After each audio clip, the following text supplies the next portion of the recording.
itu menjadi rumah ibadah. Tapi tiba-tiba itu sudah nongol jadi rumah ibadah. Kan ini masalahnya. Artinya apa? Ketika orang-orang personal seperti Wawan ini yang melakukan sama dengan gereja, kemudian saya melakukan hal seperti itu. Sekarang pertanyaannya, apakah saya harus ditangkap? Kalau secara undang-undang kan harus ditangkap. Jadi menurut saya pun Galarua harus tetap maju. Kita harus berikan satu pelajaran yang penting kepada seorang seperti Wawan ini, bahwasannya ini nggak boleh terjadi lagi, Pak. Apapun resiko dan konsekuensinya, Wawan ini harus kita pidanakan. Karena kita menuntut kepada pemerintah, kepada aparat negara ini, konstitusi itu harus ditegakkan. Aja surat ke Pak Jokowi, kami akan melakukan ini. Anda tidak bertindak, kami akan melakukan ini. Kita beritahu, nggak apa-apa. Nanti kita himbau teman-teman dimanapun di seluruh Indonesia, ayo mainkan ini sebelum beribadah gitu.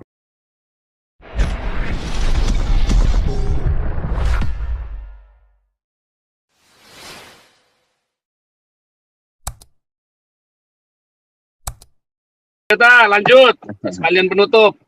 Ini ada yang pas siapa nih? Ada Belian de Berlin belum nih? Kita soalnya udah 10 menit lagi. Silakan. Baik, tapi mohon izin nanti terakhir boleh saya ada satu lagu Pak Paul. Nah, lagunya dari mana nih? Soalnya takutnya kita kena strike. Itu kita kadang-kadang kena strike loh. Glory Hallelujah punyanya si ini ya, punyanya siapa bersaudara itu apa? Kaider. Ini yang umum Pak Paul. Takutnya kena strike soalnya. Oke, saya bikin background saya kalau gitu ya, biar kita bikin background aja, iya. Background. Jadi jangan tampil di YouTube, tapi di style di belakangnya, di backgroundnya suara. Baik, sebentar Pak Paul ya.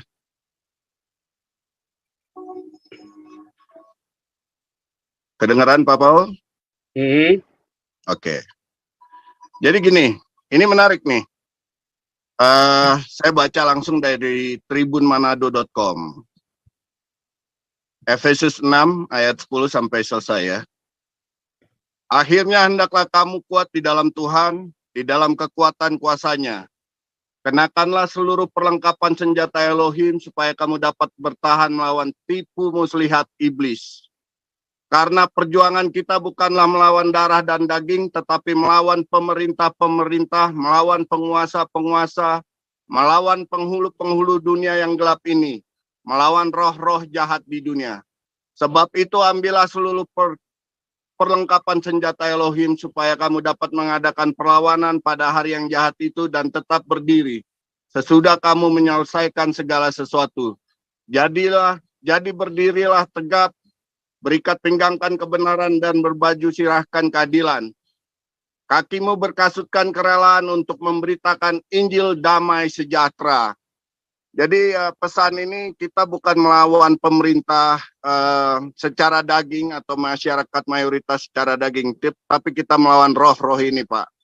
Artinya gereja-gereja di Indonesia bersukacitalah sebenarnya gereja kita dilarang. Kita terpanggil untuk memberitakan Injil di jalan-jalan, di muka umum, agar semua masyarakat Indonesia bisa mendengar kebenaran firman Tuhan. Itulah perlawanan kita yang sesungguhnya, Pak.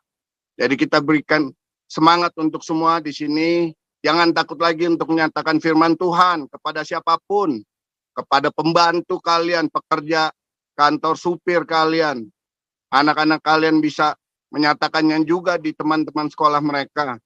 Di lingkungan apapun. Jadi itu intinya dari apa yang saya sampaikan ini Pak. Artinya biarlah kita semangat terus, biar semua orang tahu terang kebenaran firman itu Pak. Jangan terkotakan dalam gedung gereja lagi. Inilah panggilan kita semua yang mencintai Indonesia, kembali kepada yang dicita-citakan UUD 45. Tapi secara pribadi kita bebas beragama. Kita bebas menyatakan firman Tuhan itu, Pak. Mereka pun bebas, silakan. Tinggal siapa firman yang hidup, siapa firman yang benar. Kita bisa melihat nanti semuanya. Mungkin gitu aja buat teman-teman. Terima kasih, Pak Paul.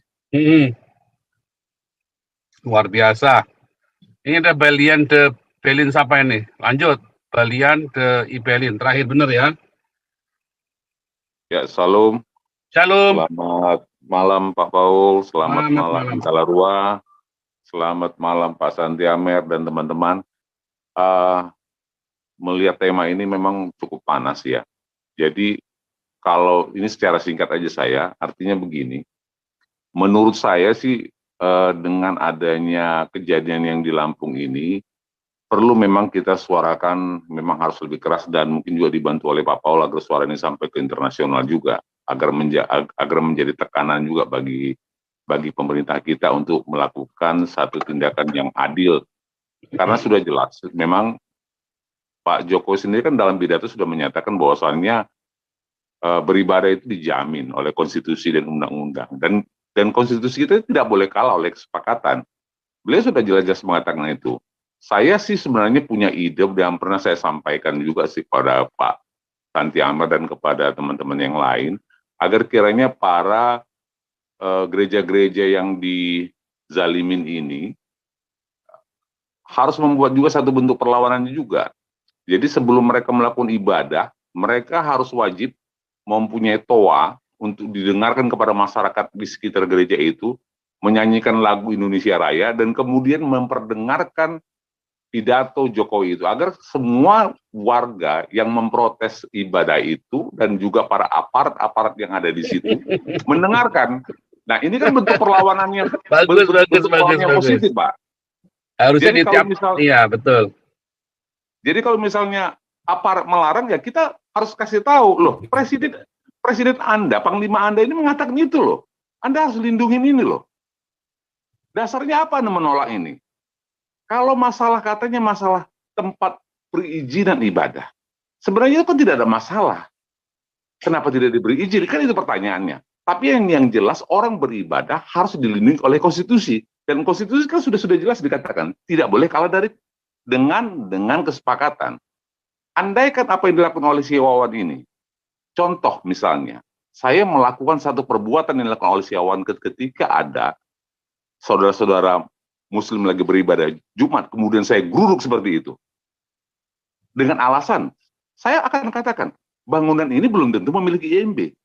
Belum tentu loh ada perizinan. Cuma karena hanya masalah mayoritas, kalian merasa melenggang kangguk, enak aja kan gitu kan.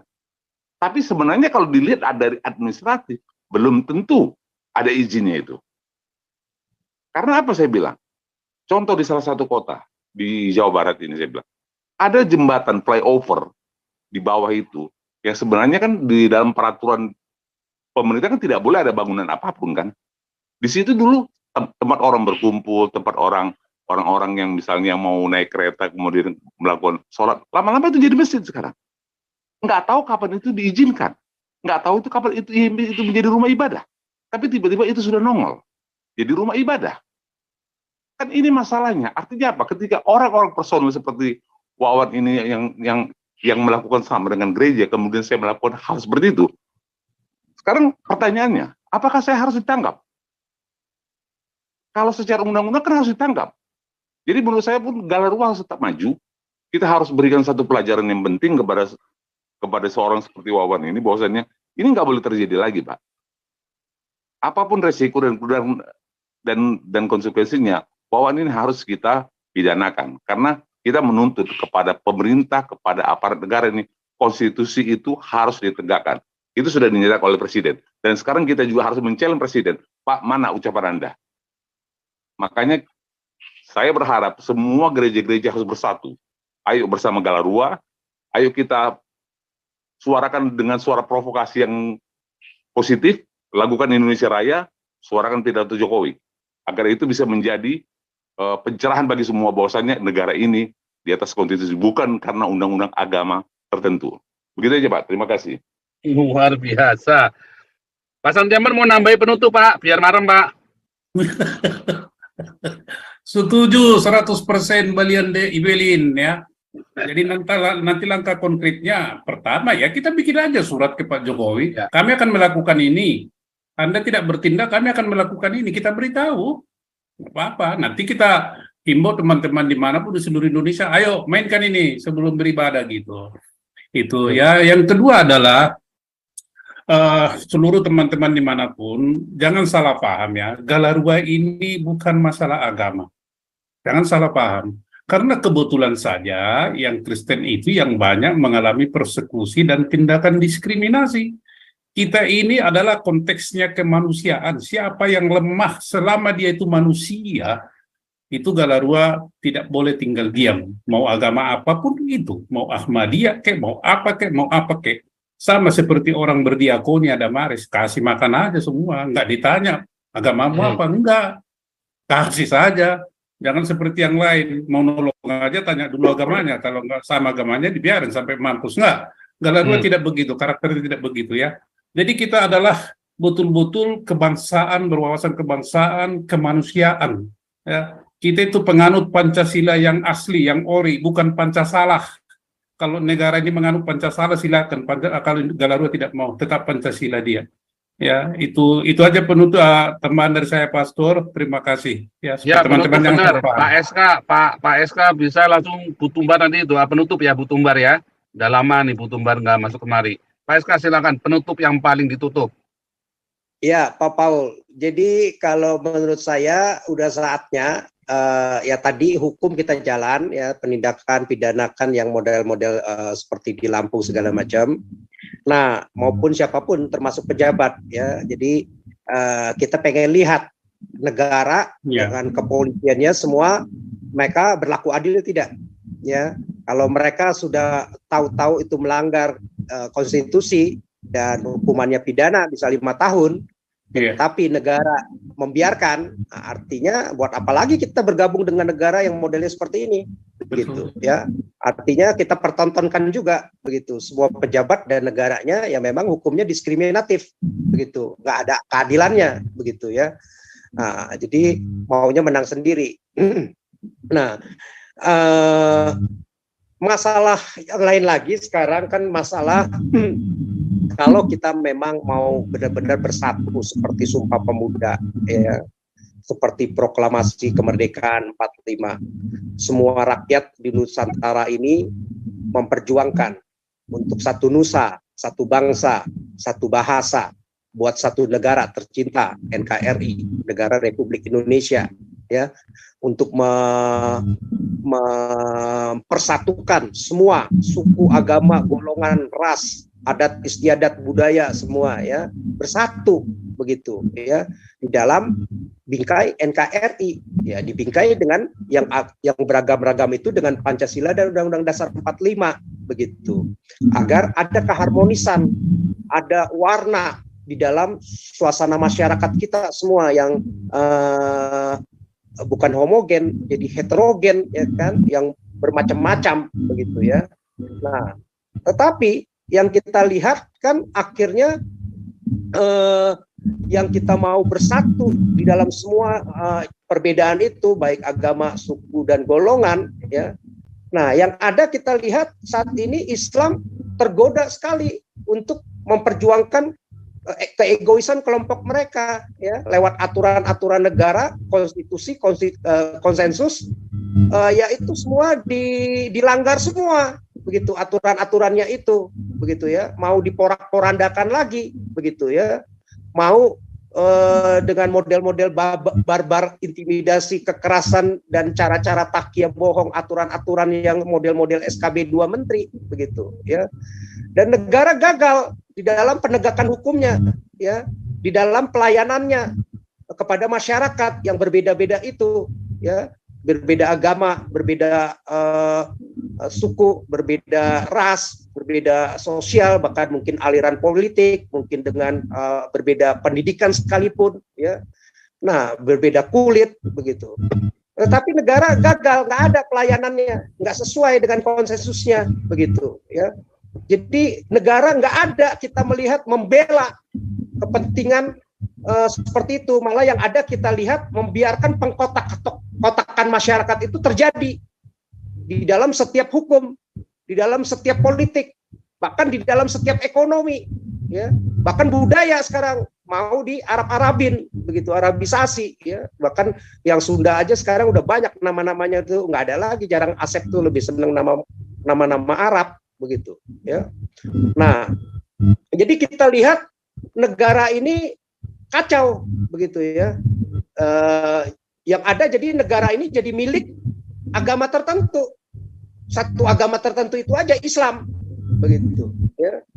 Mereka nggak mau memperjuangkan lagi Bhinneka Tunggal Ika-nya lagi begitu, ya, sebagai semboyan kita bersama begitu.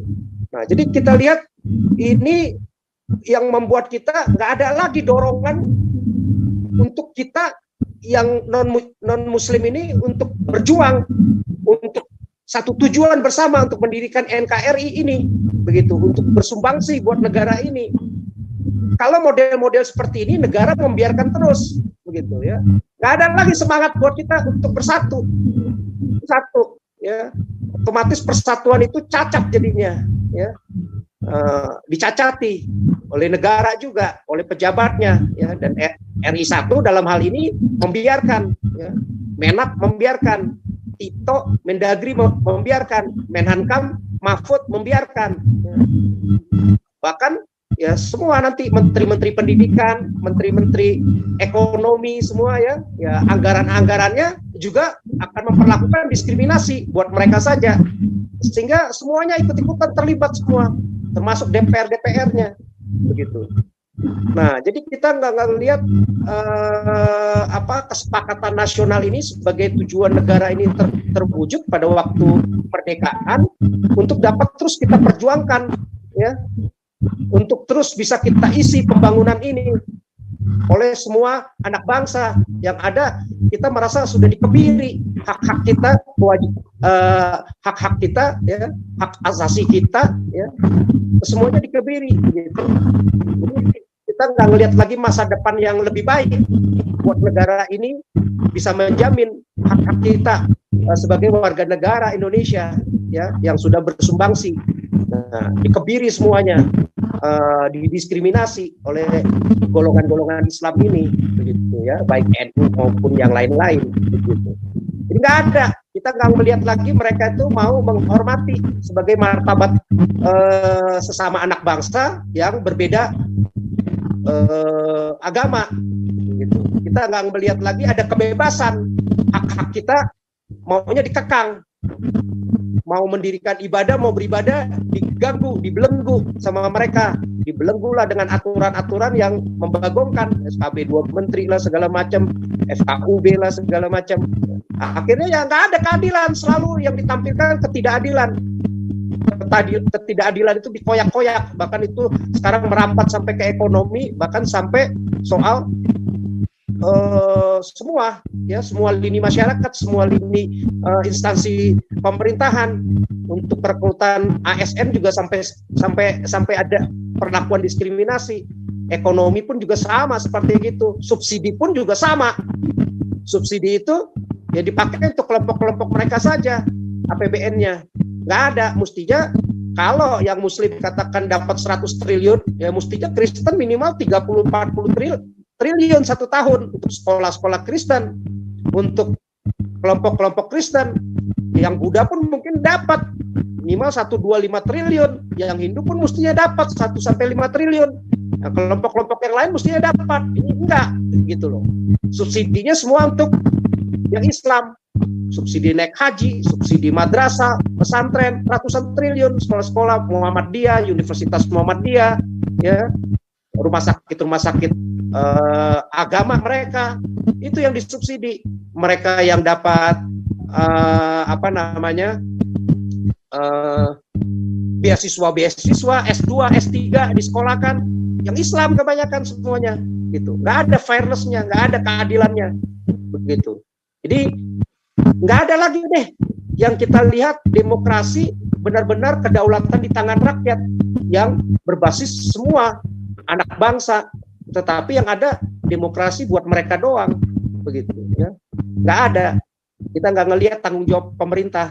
Jadi ya akhirnya kalau saya lihat mau nggak mau ini sekarang kita udah mulai berani untuk mengkampanyekan ke seluruh, mulai dulu dari kantong-kantong Kristen, kesadaran hal seperti ini, ada perlakuan-perlakuan yang diskriminatif seperti ini.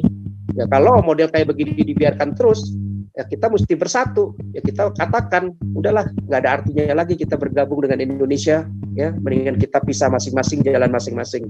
Ya itu Pak Paul, terima kasih. Oke.